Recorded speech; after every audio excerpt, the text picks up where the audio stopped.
So ayan mga kadrama-rama, alam ko pong inaabangan nyo po no, yung next na mangyayari po dito sa Abot Kami na Pangarap dahil sobrang nakaka-tense na nga po no, tsaka nakaka-excite na nga din po talaga yung pinapakita talaga ni Director every episode po talaga dito sa Abot Kami na Pangarap. At alam naman po talaga natin mga kadrama na nagpaplano din talaga si Chang Susan talaga na hukayin talaga nila yung lubingan ni Moira para malaman nila yung katotohanan. At saka itong si Lynette, parang nag-aalinlangan po talaga siya na gagawin po nila yung mga bagay na yun dahil nga po alam naman po natin mga kadrama na talaga ang lakas talaga ng kanilang loob na itong si Morgana ay si Moira. Talagang hindi pa rin talaga sila naniniwala na itong si Morgana ay talagang kapatid ni Moira. Dahil parang kakaiba eh. Kasi yung galawan niya, yung itsura niya, talagang si Moira na Moira no.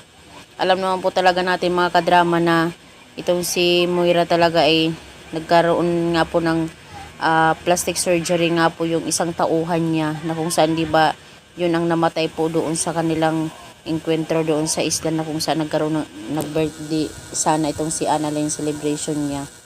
So itong si Moira talagang pinagplanuhan niya na yung mukha talaga ng isang trabaho niya ay talagang pinaplastic surgery talaga ni Doc Sefra para maging kapareho talaga ng mukha niya.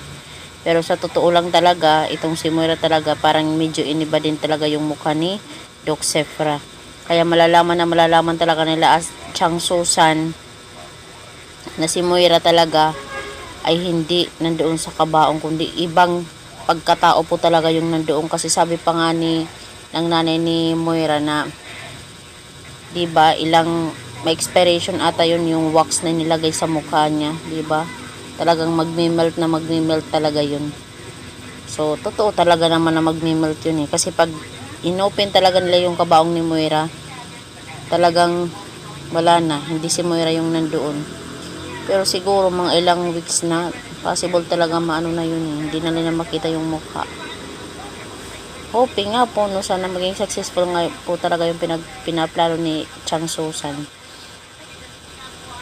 About talaga dito sa Moira na to. Sabi pa nga ni Chang Susan, natatawa ko sa sinasabi na muriatic acid daw.